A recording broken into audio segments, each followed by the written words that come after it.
So it's my pleasure to welcome Professor Anish Tuteja to give today's seminar as part of our CNRE Winter Seminar Series. Professor Tuteja is a professor of material science and engineering, chemical engineering, and macromolecular science and engineering here at the University of Michigan. He's been here since 2009, and he's one of the international experts in building surfaces with very novel and interesting properties, and that's what we'll hear about today. He's very accomplished in his research. He's received several awards, of which I'll mention the NSF Career Award and the Air Force Young Investigator Award. His work has also led to over 20 patents for his research and efforts to commercialize the work. So today he's going to talk to us about anti-fouling and drag reducing coatings. So thank you again, Anish. Look forward to your talk. Thanks very much, Mahesh. Thanks again for the invitation. It's wonderful to be here. Great to see the new facility here as well. So as Mahesh mentioned, I'm part of these various departments here at the University of Michigan.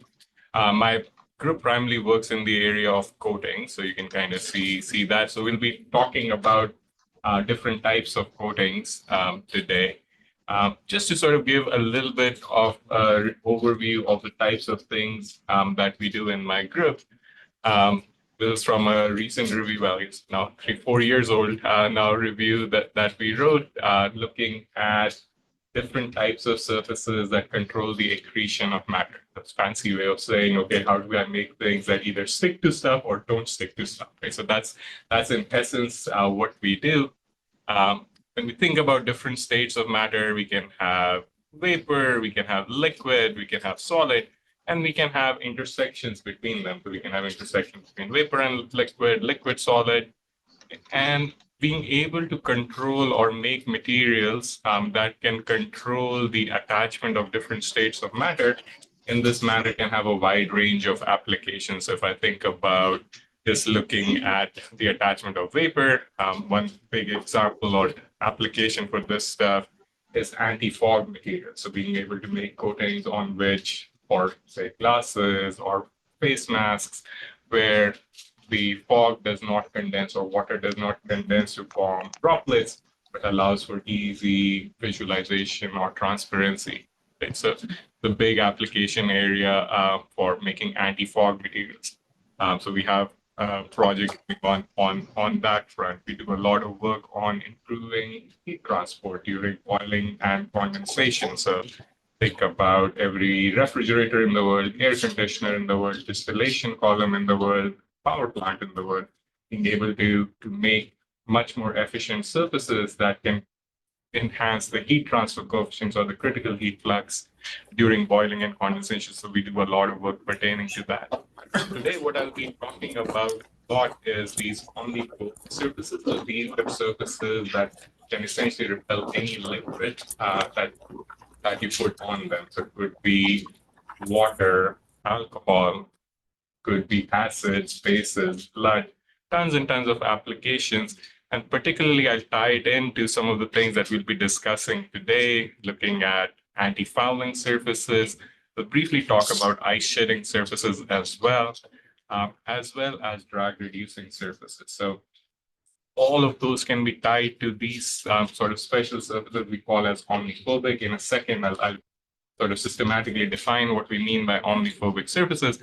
But these are, again, surfaces that have very, very limited interaction with the liquid, getting it to bead up, have very high so-called contact angles. Okay. About 60% of my group works in this area of ice shedding surfaces. So maybe I'll have one slide on it. But that, again, ties into many of the other themes that we look at. Each of these sort of areas have a wide range of applications, can be broadly applicable for many, many different things, particularly when we think about naval applications. A ship, depending on where it's traversing, might be coming in contact with many of these, what we call as liquid and solid fouling. So it's certainly going to be facing water, so you certainly have to always think about drag. There's also going to be different biofouling. And biofouling typically is the accretion of many, many different types of solids that are coming in, starting from soft foulants like algae, and then larger foulants sort of attaching on top of the algae. like muscles and barnacles. And so we'll discuss some of those as well. I'll start off by just sort of defining what we mean by omniphobic surfaces. So to sort of give context on this cutting edge research, we go back to 1805. So here's the Young's relation.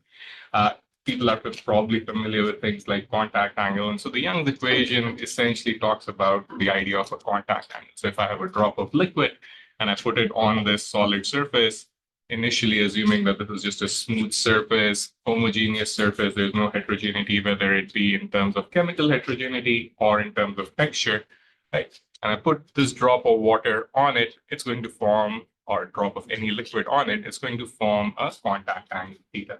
Now, this contact angle theta is related to the different interfacial tensions. As soon as I put this drop of liquid on a solid surface, there's three different interfaces that form. There's an interface between the liquid solid, there's an interface between the liquid vapor, and there is an interface between the solid vapor. And you can just do a simple force balance to get this very famous Young's equation, which relates the contact angle to the three different interfacial tensions. And so here, gamma SV is also called as the surface energy. Liquid vapor is also called as the surface tension. Now, the significance of defining a contact angle is that it allows us to classify a surface. So if I measure contact angles with water, I can classify things as being, let's say, hydrophilic or hydrophobic. Everyone's probably heard of this. Less than 90 hydrophilic, greater than 90 hydrophobic. Then we have these two types of surfaces that we call as surfaces with extreme wettability. So you can have super hydrophilic surfaces with contact angles that are close to zero. These are the types of surfaces that are needed when we're making anti-fog surfaces that prevent sort of water from scattering light on glasses. And on the other extreme, we have super hydrophobic surfaces.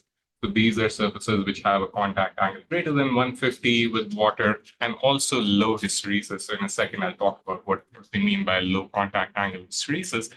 But this essentially is the way that we can classify surfaces based on contact angles with water. I could measure contact angles with a different liquid. So let's say I put an oil droplet on it. So if I measure a contact angle less than 90, it's oleophilic, greater than 90, oleophobic, super oleophobic. Exactly the same way of classifying things. Except the big difference between things like oil and water is its surface tension. So oils have a much lower surface tension than water, so they tend to spread much more easily on surfaces. A common example I like to give is think of your non-stick cooking pan at home. If you've cooked with those, the Teflon coated pan, let's say you put a drop of water on it, water will bead up, it's hydrophobic. You put cooking oil, olive oil, vegetable oil, whatever you prefer, it will spread on the surface. And that's again because oils have a much lower surface tension, so they have a much higher tendency to spread on surfaces. So consequently, or the flip of this is it's much harder to repel oils than it is to repel water. Right? And so when we get to omniphobic surfaces are surfaces that not just repel water, not just repel oil, but repel any liquid that it comes in contact. So it could be oil, water, blood, acids, bases, soda, and you'll see some of those examples here. And corresponding to this is this idea of low hysteresis. And so this hysteresis is going to be pretty critical in all that we discuss. And hysteresis is essentially defined as the difference between an advancing contact angle and a receding contact angle. Turns out on any given surface, you can get a range of contact angles. There's going to be a maximum contact angle and there's going to be a minimum contact angle. This has to do with heterogeneities present on the surface, many other things as well, sort of local defects and so on, as well as local condensation. Regardless, there's a maximum and minimum. That maximum is going to be the advancing contact angle on a surface. The minimum is going to be the receding contact angle on a surface. And the difference between them is called the contact angle hysteresis. Now, this has a lot of significance because, of course, you can measure many of these contact angles on any given surface. One very practical sort of application of this is to think about a sliding angle. So if think of your car windshield and you want water droplets to just roll off that car windshield, right? So it's going to slide off that windshield. And the front of the droplet is going to, my cursor comes back. Let's see, maybe I'll use the laser pointer. front of the droplet is going to show the advancing contact angle when it's first advancing on the surface. So the surface is dry, the liquid is coming in contact with it for the first time, and the back end of it is going to show the receding contact angle. And it should be pretty intuitive. That difference between them is going to govern how easy it is for the droplet to slide off. There's a very famous relation called the Firmage relation, which again relates that sliding angle, what we call as alpha, to the difference between the receding and the advancing contact angle. So the lower the hysteresis, easier it is for a droplet to slide off on a smooth surface. On rough surfaces or textured surfaces, you can also get droplets to roll, particularly for some of the surfaces that we'll be talking about, super hydrophobic surfaces. You can get droplets to roll off and pick up any stuff that might be present on the surface. That leads to this idea of self-cleaning surfaces and such. But regardless, even in that case, it's related to the difference between the advancing and receding contact angle. How easy would it be for a droplet to roll off? As I was saying, there's a lot of different reasons why we might see contact angle hysteresis on a given surface. Suffice to say, for making many of these repellent surfaces, we want the hysteresis to be as low as possible to make the sliding of droplets. And as we'll talk about, even for drag reduction, to make for the easy motion of water on the surface, we want this hysteresis to be as low as possible. And so to be able to get surfaces that have very low hysteresis, one of the approaches, and simultaneously get very high contact angles, one of the approaches has been to make textured surfaces or rough surfaces, if you will. So the Young's equation really relates to what happens on a smooth surface, smooth non-textured surface. Now, what happens on a rough surface? If I put a drop of liquid on a rough surface, there's two potential cases. So I can have a droplet that goes in and wets in all the pores that are present on that rough surface. And that leads to what's called as the Wenzel state. Or it may not wet in and have air pockets trapped underneath. It does not go in. It's partially now sitting on the solid, partially sitting on air pockets. And then we have the so-called Cassie-Baxter state, also known as a composite interface. Just like we had the Young's relation from 1805, in 1936, we had the Wenzel relation relating to what happens if I have this drop of liquid comes in and fully wets all the pores that are present in the system. And so now in this case, we can relate what's called as the apparent contact angle theta star to the Young's contact angle theta by the Wenzel relation. It's very, very straightforward relation relating to the surface roughness. On the other hand, if the droplet does not fully wet into the surface, you have air pockets. And if I zoom in now, you can see that the liquid here, blue, is sitting partially on the solid and partially on air.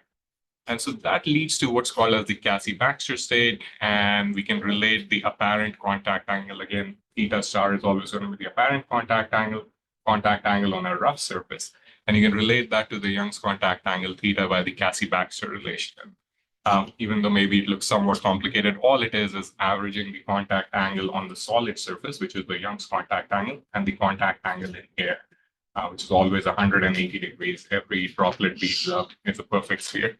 And so the more air pockets you trap underneath the liquid droplet, the more the contact angle is going to approach 180 degrees, very high contact angle. And that's essentially what the Cassie-Baxter stage or Cassie-Baxter relation shows.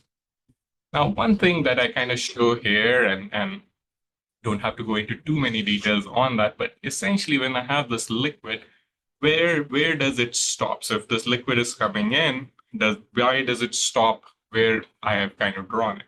The reason it stops where it stops is that it's locally trying to make the Young's contact angle. And the reason is essentially if I looked at this dot right at the edge where I have my laser, I have three different phases again coming together. I have the liquid, solid, and vapor. So correspondingly, the force balance, what I showed for the Young's equation, must still be satisfied. That's the point where all three of them are coming together, right? And so locally, the liquid will always make the Young's contact angle. Globally, it will make the apparent contact angle. And so that kind of governs where they are. Question? Yes. I was wondering, is that local balance the first order approximation, or does it care about any local curvature? start to see the effects of local curvature here in just a second. Can actually be pretty important. But however, the local force balance still must be satisfied. So anytime these three phases come together, the force balance has to be satisfied. A great question, and you'll see some of that here in just a second. Okay. And so now for all of the different types of surfaces we'll be talking about, this Cassie-Baxter state is going to be our preferred state. So how do I ensure the Cassie-Baxter state with water? How do I ensure it with different oils? How do I ensure it with different alcohols? I'm trying to make this omniphobic surface. And so several years ago, we started to look at the impact or the role of this local texture. And so kind of what we were just discussing, locally, the droplet has to come in and make or satisfy the Young's relation, or essentially make the Young's contact angle. So if I have a texture that kind of looks like this, I can define a texture angle psi. That texture angle psi in this case, let's say it's clearly greater than 90, let's say it's 100, right? And my Young's contact angle, let's say, was 120. So initially the droplet comes in and it forms a flat interface, and that psi here is 100, theta would also be 100, and that's clearly not satisfying things. What the liquid interface will do is it'll start to bend. So you can kind of see this little curvature that I've shown here. So it kind of bends beyond the 100 degrees that psi is. And so that interface kind of looks like this upward facing U, if you will. And what that means is now locally theta is maintained. So that interface went from 100 degrees, it bent a little bit, went up to 120. And locally that equilibrium contact angle is met, or the Young contact angle is met. And that shape of the curvature now means that there's going to be a net capillary force that's holding this up. And so that means that I can trap air pockets and I can be in the Cassie-Baxter state. However, if this theta became less than psi, now let's say it was 80 degrees. So initially, again, it comes in, it's at 100 degrees. Now that doesn't work. It needs to be at 80. So it's going to try and bend the other way. So now you have a opposite shaped U. So instead of facing up, it's facing down. And what that means is that the same capillary force is pulling that interface down. And so this situation cannot be stable, and this liquid will just wet in and completely get into the Wenzel state. So it's a very simple idea that just by controlling the Young's contact angle and my texture angle, I can govern whether I'll be in the Cassie-Baxter state or I'll be in the Wenzel state.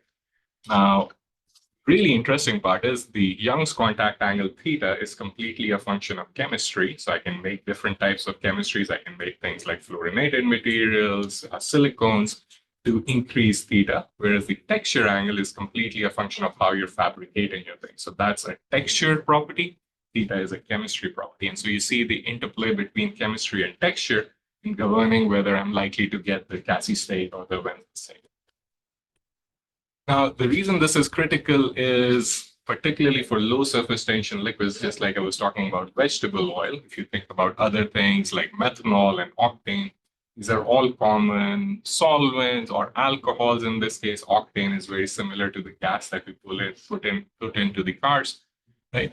There's a lot of applications where we're coming in contact with these low surface tension liquids like methanol and octane. Turns out there is no known chemistry that allows you to get Young's contact angle greater than 90 with these low surface tension liquids. So even the most fluorinated material that's ever been produced, the lowest surface energy material that's ever been produced, if you put a drop of octane on a smooth surface made out of that, contact angle is about 75 to 80 degrees. So for liquids like this, every known surface is oleophilic. Now, if I put a liquid like methanol or octane on a surface that looks like this, because my texture angle psi is greater than 90, doesn't matter what I make these pillars out of or these trapezoids out of, it will always be wet by methanol and octane. Okay, so there's no chemical thing that I can do to get these liquids to be repelled. What we can do is actually change the shape of the texture, is to actually now have psi less than 90. And so these are surfaces that we call it having reentrant textures, surfaces that bend back on themselves. So in this case, now let's say my methanol had a Young's contact angle of 80, I make a texture angle of 60. So now suddenly again, I become greater than psi and I can get to the Cassie-Baxter state. Turns out some of this is known or has been utilized in nature. One of the most famous examples of a natural superhydrophobic surface is the lotus leaf. And people have previously measured the Young's contact angle of the wax that's been utilized by the lotus leaf, and it turns out to be the Young's contact angle is between 5 degrees. And so the inherent wax on probably the most famous example for natural superhydrophobic surface is actually hydrophilic. But it has a lot of reentrant texture on its surface. So surfaces that have a texture angle less than 90 is called as having reentrant texture. Another way to think about it is if I would draw a normal to the surface, it'll intersect it at more than one point. So that's reentrant, anything kind of bending back on itself. And so the natural surfaces utilize it. So when we were sort of trying to make these omniphobic surfaces, we came up with a slightly different design of what if instead of having a fixed texture angle, where my texture angle is 100, 60, 45, what if I actually have surfaces with curvature? And in this case, my texture angle actually varies all along the curve, going from close to 0 at the bottom to 180 at the top. And so this allows you to repel any liquid potentially, as long as the Young's contact angle is greater than 0. So if it is 0, it will be right at the bottom. If it's at 90, it will be right at the equator. 180, if the Young's contact angle was 180, it would be right at the top. And along the curvature, it allows you to kind of go across it. And same for other things. So we also made mushroom-shaped features using lithography, where you can again control not just the curvature, but you can also control the height of these pillars. And that accords you additional control over what you're trying to get. So that's some of the basics of how we develop some of these various omniphobic surfaces. I'll try and speed up so that I can actually get through the presentation on time. What we also did was anytime that you're making omniphobic surfaces, repelling surfaces, there's two things that you primarily care about. You care about the contact angle that you're going to get. And typically, if you're trying to make things very, very repellent, you want to have as high of a contact angle as possible. What you also worry about is this idea of a breakthrough pressure. And the idea of this breakthrough pressure is, let's say if I made a super hydrophobic surface and I put it on a submarine, and now as the submarine is getting submerged, the hydrostatic pressure is going to keep increasing. As that hydrostatic pressure keeps increasing, if this blue was my liquid vapor interface initially, as I apply more and more pressure on it, it's going to start to get curved, right? That actually changes the local contact angle. Again, to balance the Young's relation, the interface actually has to slide down even further. And essentially, the more pressure you apply, the more this liquid vapor interface is going to start to sink in. And at some pressure, you apply high enough pressure, what we call as a breakthrough pressure, you're going to transition from the gaseous state to the Wendell state. And at that point, essentially all your repellency is gone, the liquid has wet into the surface. And so we wanted to be able to predict when that would happen for any given texture. So we developed some dimensionless parameters that help us determine exactly when that would be. And we call this A star as the dimensionless parameter that tells us when that breakthrough is going to happen. The way that we've defined A star, it has the surface properties, things like the size of the features, the spacing between the features, so here for fibers, it has R and D. It has the fluid properties as captured by the capillary length of the liquid, and it has the chemistry captured by the Young's contact angle, and there's no fitting parameters involved. And as defined, if this value, this dimensionless parameters value is greater than 1, you're above the breakthrough pressure, you're going to be likely in the Cassie-Baxter state. Below that, you're going to be in the Wenzel state. So that is one parameter that we develop, and the other one's a really simple one, which we call as D star. The spacing ratio is just a measure of how much porosity is in the surface.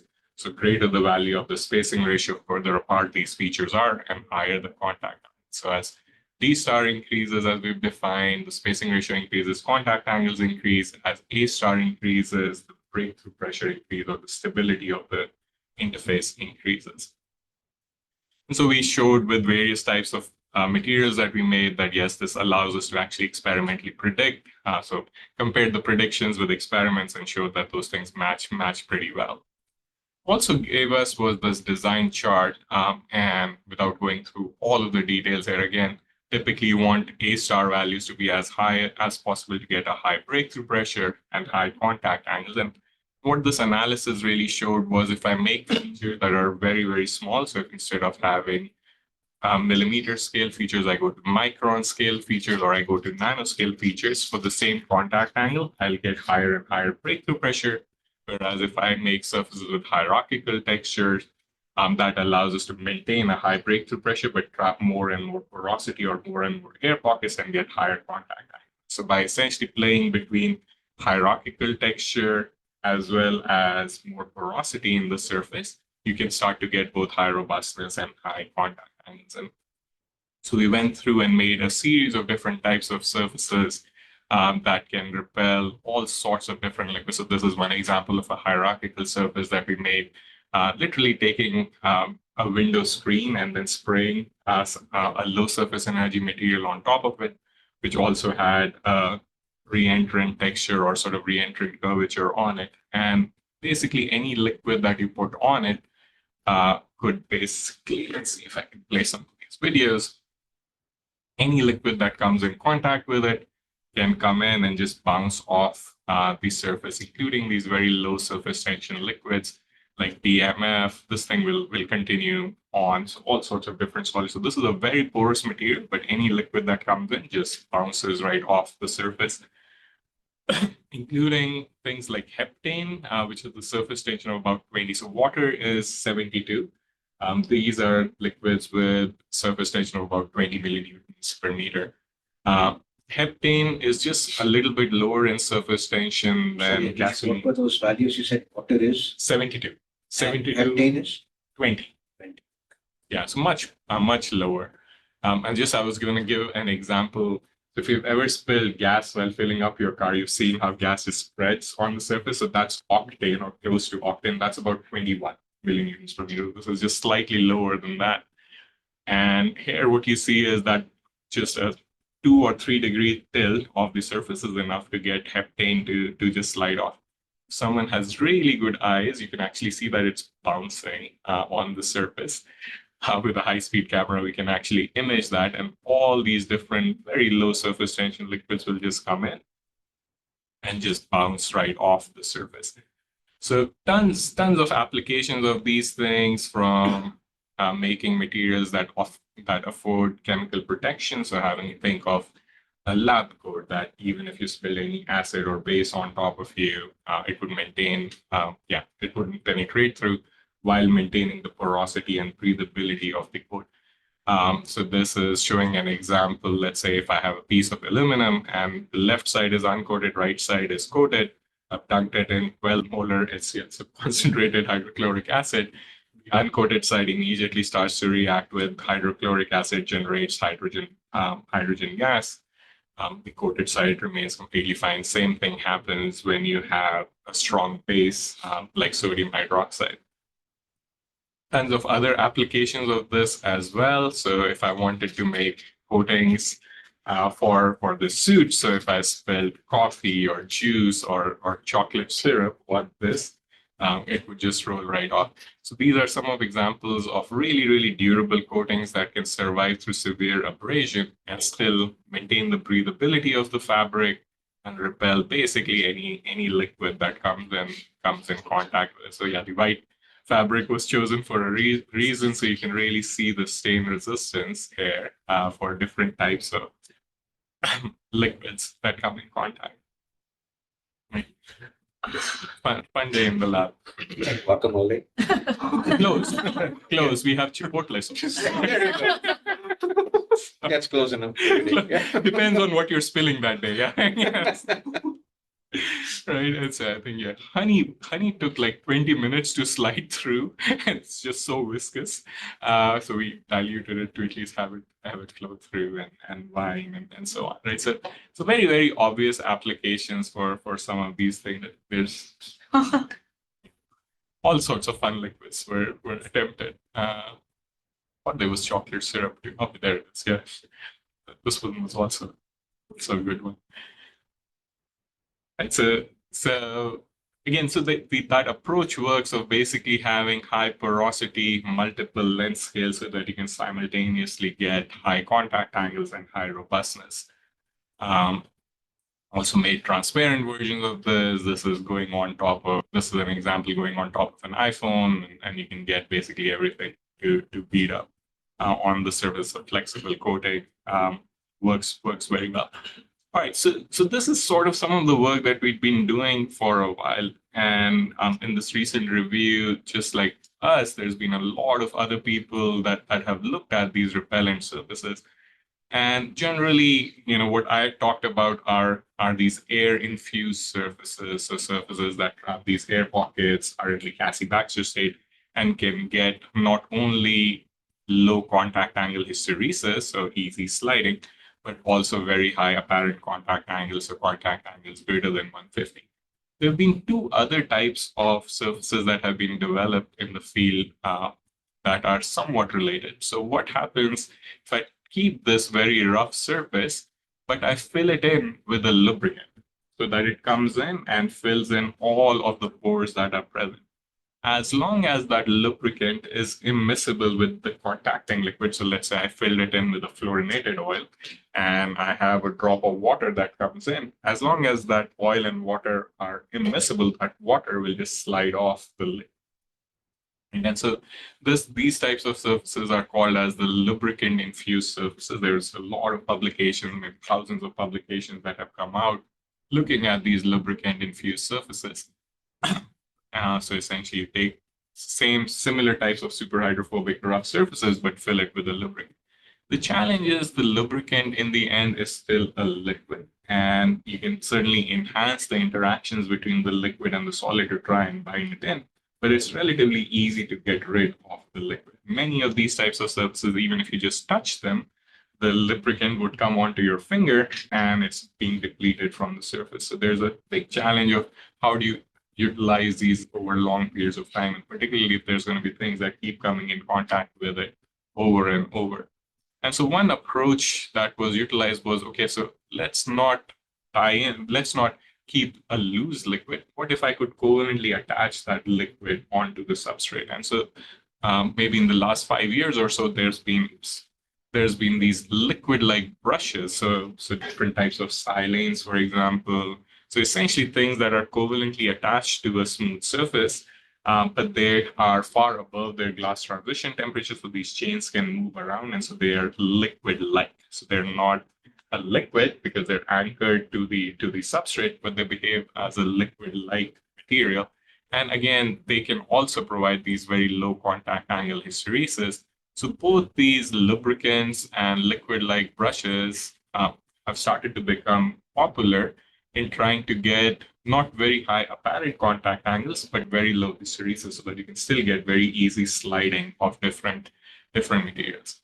However, both of them and many of the air-infused systems suffer from the same issue, which is mechanical durability. So just like it is, as I was saying, for the lubricant, you can just wipe it off with a finger.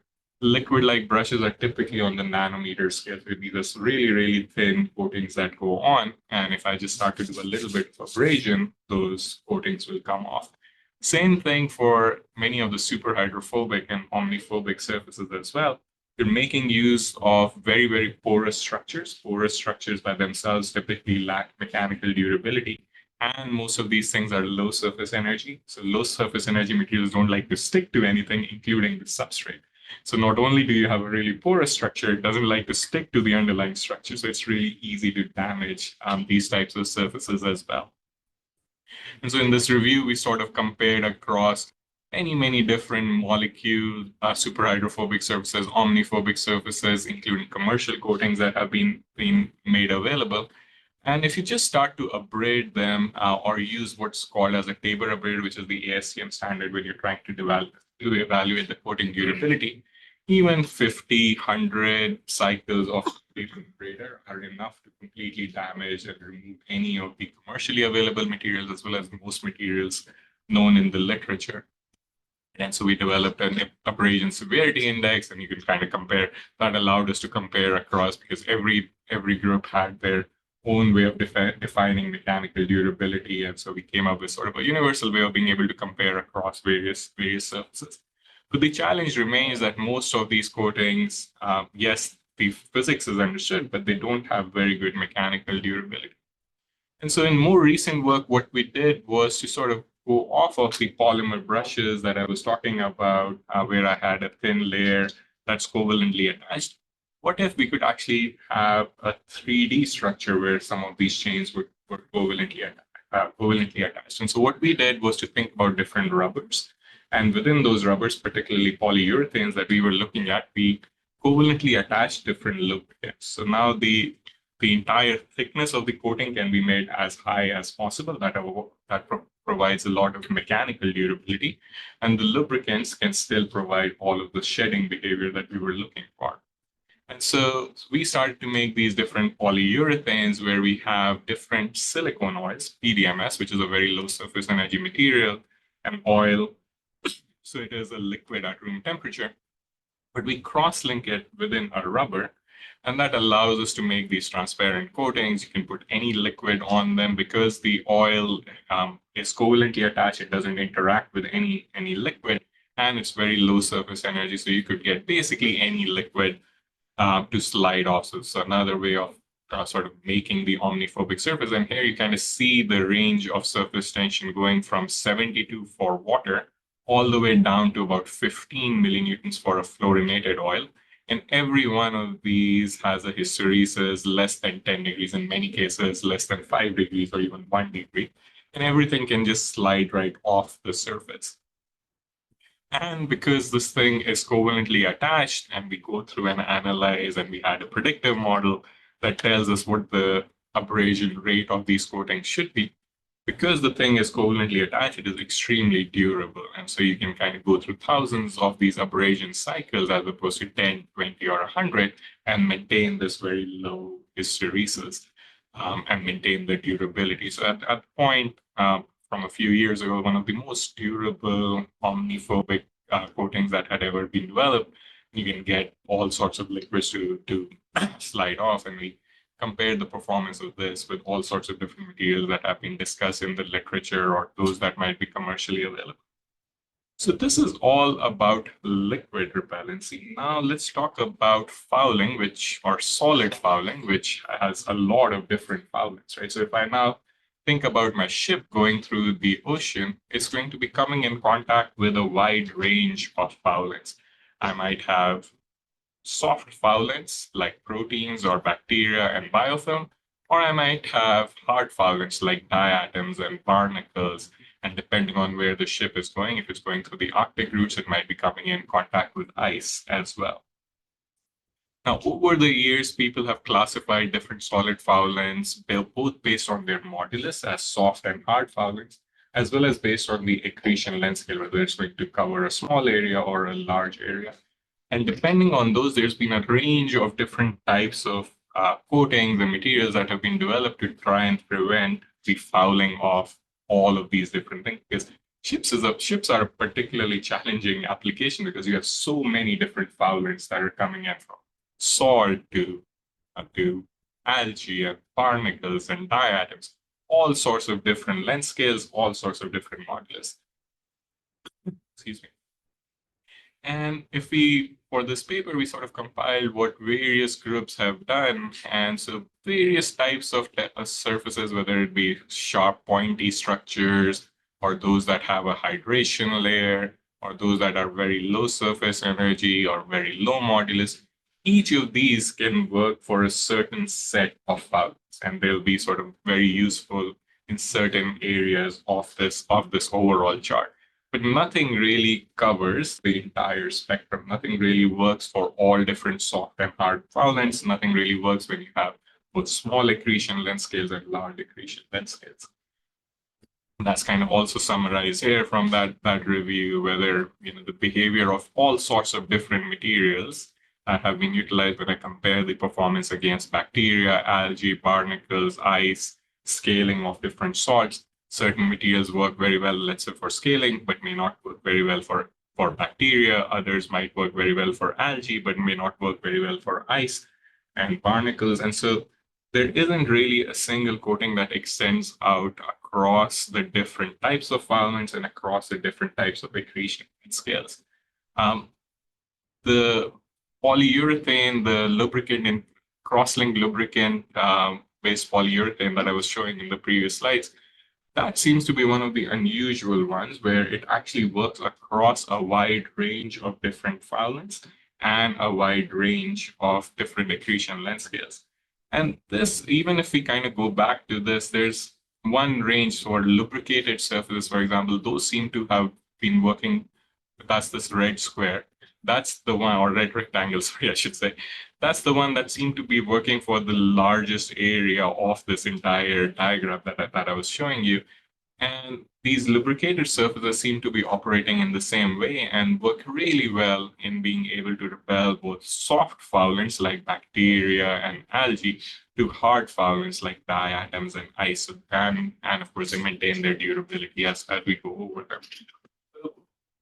That leads up to what we're doing now in the group. So this seems to be a new approach of being able to repel both liquids and solids, so working across both liquid foulants and solid foulants, and even within solid foulants, working across both soft foulants and hard foulants. And so what we're doing now is to actually improve the performance of these even further to actually have active molecules that can be particularly anti-fouling. So a current project that we have ongoing relates to being able to identify different natural molecules, natural anti-fouling molecules that occur in the marine environment, and being able to put them into a polyurethane exactly like this to provide durable anti-fouling coatings that are actually active, that have molecules coming from the marine environment, but also providing sort of active anti-fouling abilities. And so to be able to do that, we've created certain high throughput systems. So through a different project funded by DARPA, and as I was saying, maybe about 60% of my group actually works in icing. So we have a very large project with DARPA looking at identifying novel anti-icing molecules, so molecules that prevent ice formation. So where this comes from is from these organisms that are present in cold climates. So this particular beetle that you see is called the Alaskan beetle. This thing, you can go down to -60 Celsius and its blood will not freeze. This wood frog, you can go down to -40 Celsius and its blood will not freeze. So these things have different, same with these Arctic fishes, you can go down to -25, -30 degrees C and their blood does not freeze. And so these things have different antifreeze proteins and antifreeze glycolipids. Over the years, so this sort of performance has been known for the last 50 years, and maybe in the last 50 years, about 10 to 15 of these antifreeze proteins and antifreeze glycolipids have now been identified from the wood frog, from the beetle, from zwitterionic ions, from the fish. They've been identified. The challenge is it's typically never a single antifreeze protein that exists within. So the beetle doesn't have a single antifreeze protein. It actually has combinations. So it has multiple antifreeze proteins. Many of them can interact synergistically. Plus, they have many small molecules. So from different alcohols to carboxylic acids to sugars that can also be synergistic. And so many of these systems show what are called as deep eutectic systems or deep eutectic performance, meaning I can have one molecule that lowers the freezing point by 7 degrees, another one lowers it by 10 degrees, but you combine them in the right ratio, the overall freezing point goes down by 20 degrees. And so this is the example of a synergistic performance, or in this case, it's called as these deep eutectic systems.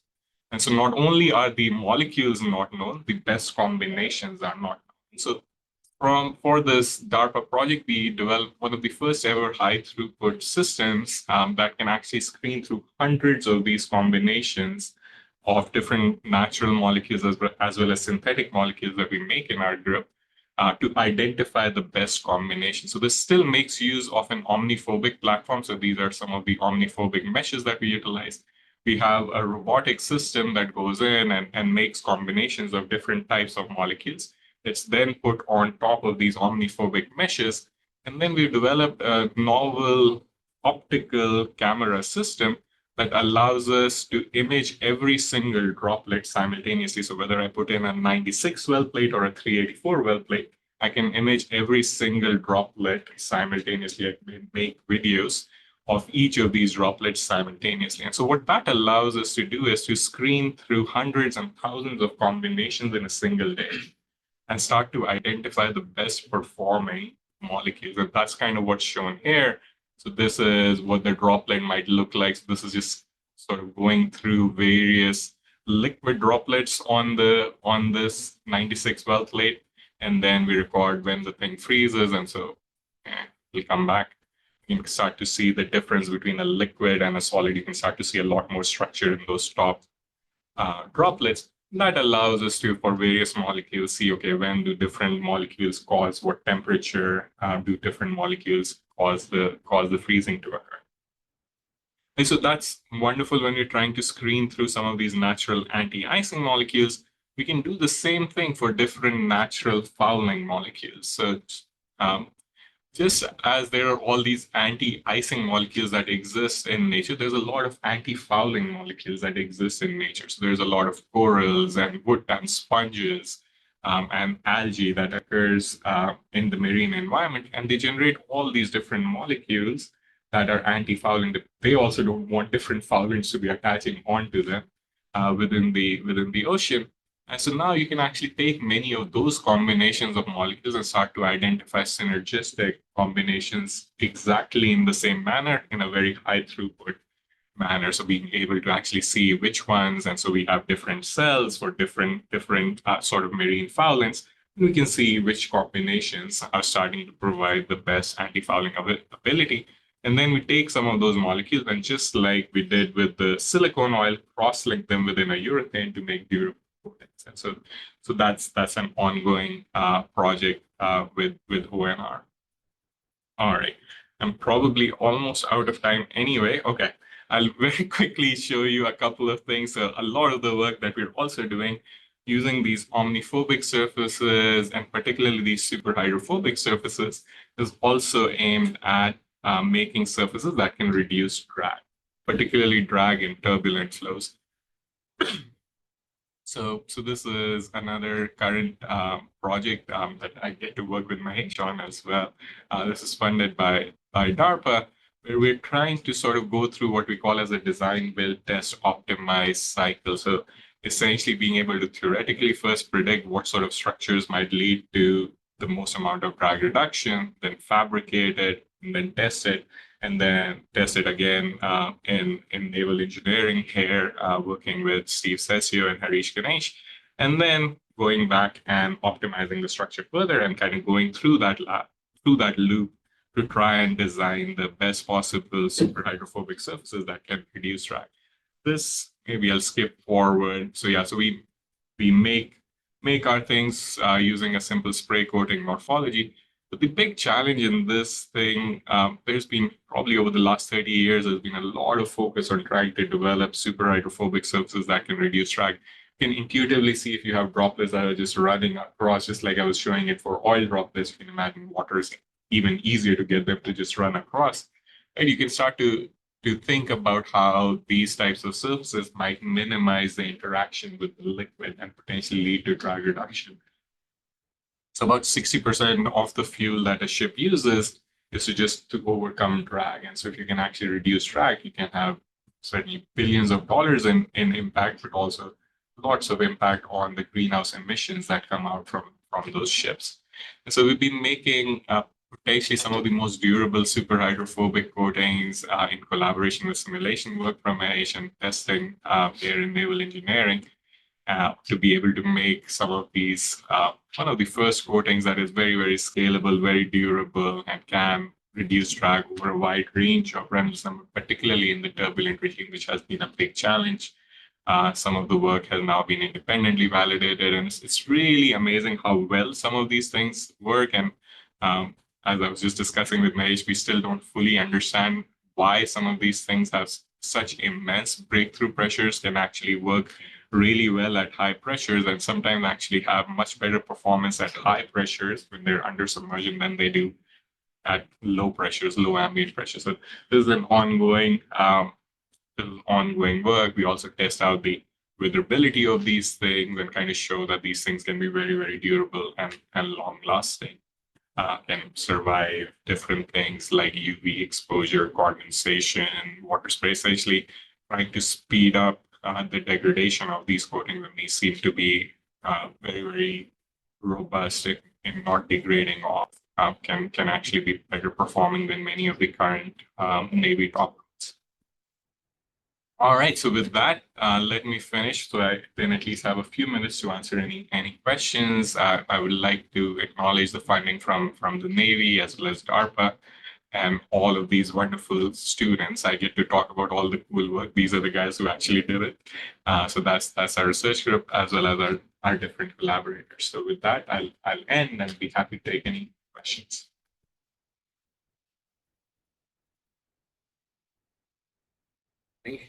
Questions? How do you actually measure the contact angle? The simplest question I'll get today. A goniometer. So it's called a contact angle goniometer. All it is you take a surface, you drop your drop of liquid. If you just drop it off and you take a picture, that's called as a static contact. Or you keep the needle plugged into this droplet and you start adding more liquid, you get the advancing contact angle. As you remove the liquid, you get the receding contact angle. So you can also tilt the surface to get sliding angles and so on. But it's one of the simplest experiments because all you're literally doing is add a liquid, take a picture. So it's a very straightforward experiment. So each in the case of super hydrophobic surfaces, what contact angle are you measuring?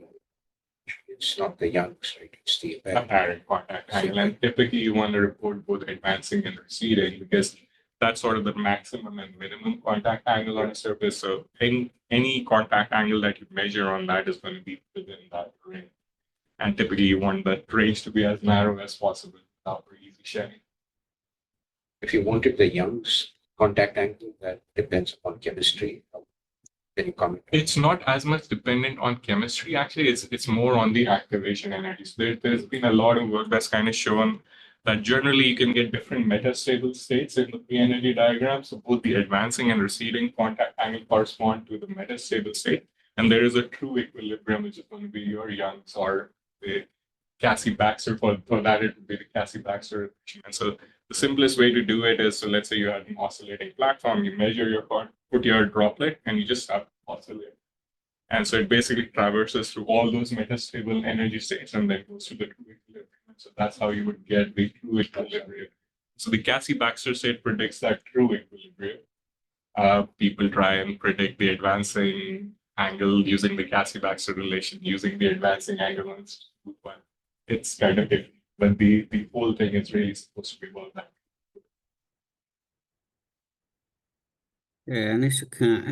Very interesting talk this night. I might ask two questions. Okay. Okay, one question is about how you coat this material on the surface. And the second question is what the durability. And I can imagine that your technology can find many applications in the water and in the air, like turbine, you project on that. And what's the durability for such kind of system? Great question. I think that's kind of what all of these are really aimed at. So maybe I'll first start off with this. So depending on the coating, of course, every single coating is relatively easy to apply. So it is either a spray application or a brush application. So either you spray it on, so that's kind of our spray like coater. for the spray process. Yes. Or you need a thermal spray. Yeah. Oh, so these are primarily, all of them are room temperature cured. So you essentially just spray them on and let it sit for a couple of minutes and they'll start to get cured. So like this one for drag reduction, this cures in about 5 minutes. So it's just a spray, you apply that at room temperature. The brush on coatings are particularly if you're trying to get very smooth surfaces, or some of the coatings that I was talking in the earlier part of the talk, those are all brush applied. So you can just basically apply it with a paintbrush and you're pretty much done. Some can require thermal curing, though we make many that are room temperature cured. Some of them actually do require heating up to 70, 80 degrees Celsius. to get the high durability. So there's a little bit of difference depending on each coating, but they're all either going to be either just spray applied or brush applied. So relatively easy, nothing too complicated in terms of equipment to apply the coating on there. In terms of durability, again, very much depends on the type of coating, but that's been the primary focus for us. So there's been thousands and thousands of these publications, but almost all of them fail very, very easily. And so that's where a lot of the focus has been. That's why I kind of, so I showed these weathering studies so that for this one to kind of go through different exposures. We talk a lot about the Tabor abrasion, if you remember. Back.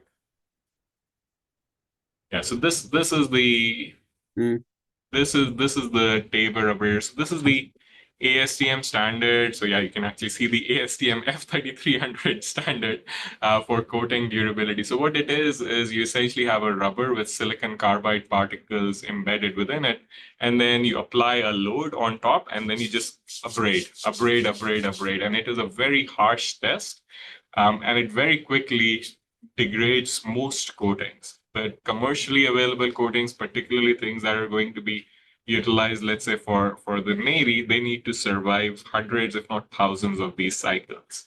And so that's what we test, and that's what's really shown here is why some of these surfaces are so useful is because they actually are durable, can survive this test, whereas most other things will not.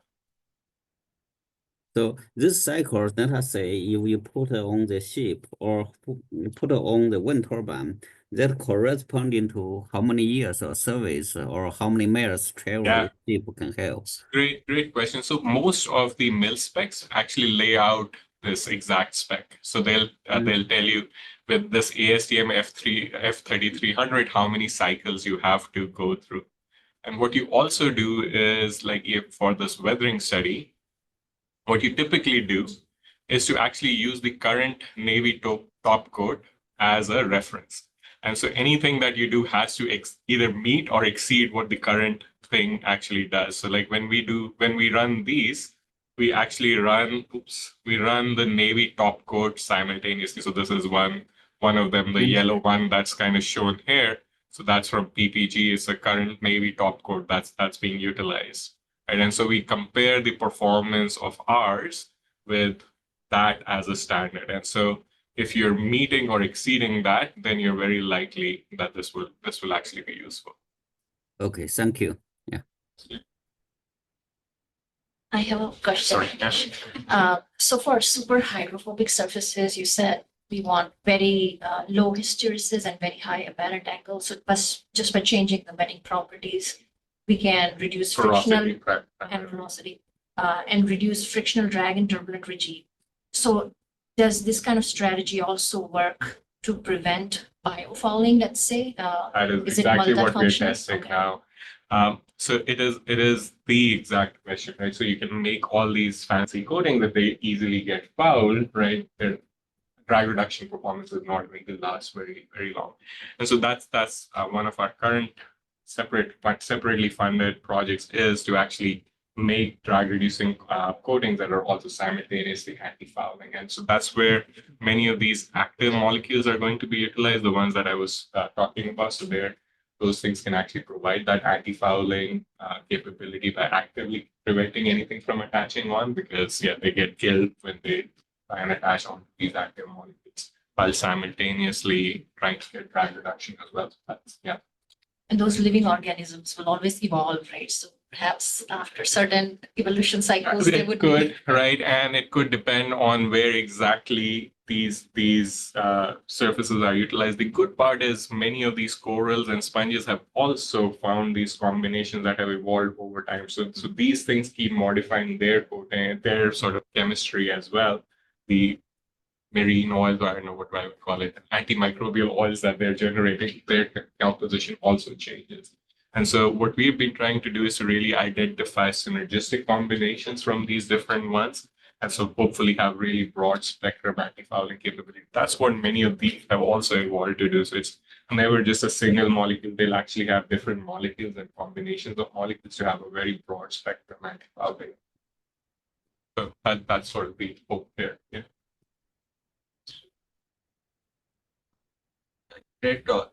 Maybe I missed this, but for the reentrant textures where the psi is less than 90, it seems like the spacing between two particular structures doesn't have an effect on the Cassie-Baxter relation. Is that correct? It does. So if I'll go back, sorry, everyone will see all the slides again. But if we go back to that A star parameter that I was talking to you about, so you see how there is this parameter D. Yeah, I didn't walk us through the entire thing because it would have taken us a while. But that D is the spacing, so it's half the spacing.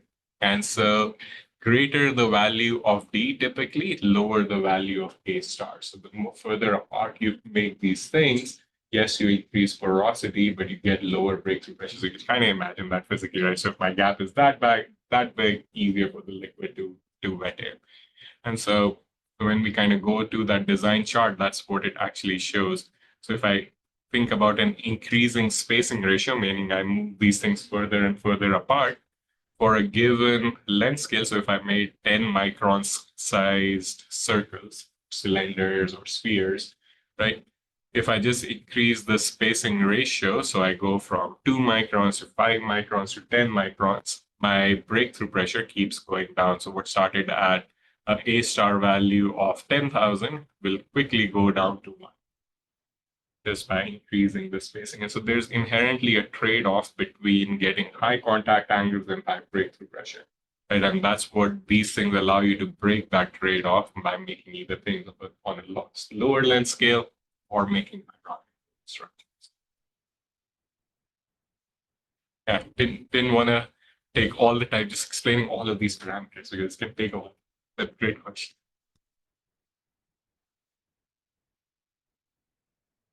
Questions?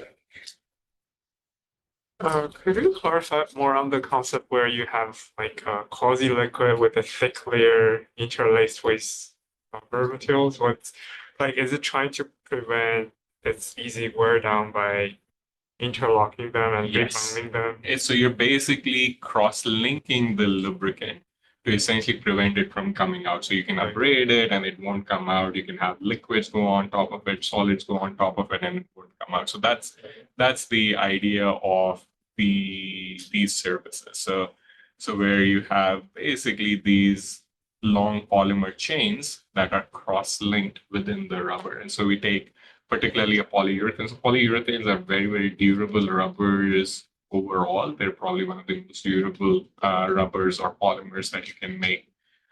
Very commonly utilized for all sorts of outdoor applications, can be very, very hard. But by themselves, they're very, very hydrophilic. Most things are very, very hydrophilic. So you can take some low surface energy polymer chains. In this case, we use silicone oil. And silicone oil has a pretty low surface energy, and we choose a particular silicone oil that can react with the urethane that we make and overall make basically a hard rubber. And so this, what you see as this transparent coating, so this is on a glass slide, it is just a hard rubber on top of the glass slide. And so that prevents the lubricant from leaching out. You can abrade against it and so on, and it maintains its performance. All letters of the alphabet equally superhydro. All letters of the, you mean all liquids? Letters of the alphabet, does that matter? You have an M there. Does it? It provides special repellency, yes. Having the Michigan logo on there. So one of the best problems. Yes, absolutely. Yeah, if there was a O underneath, then clearly the Doesn't work, entire exactly. coating would have collapsed. Yes. Good eye. Well, on that note, let's thank Anish again for a great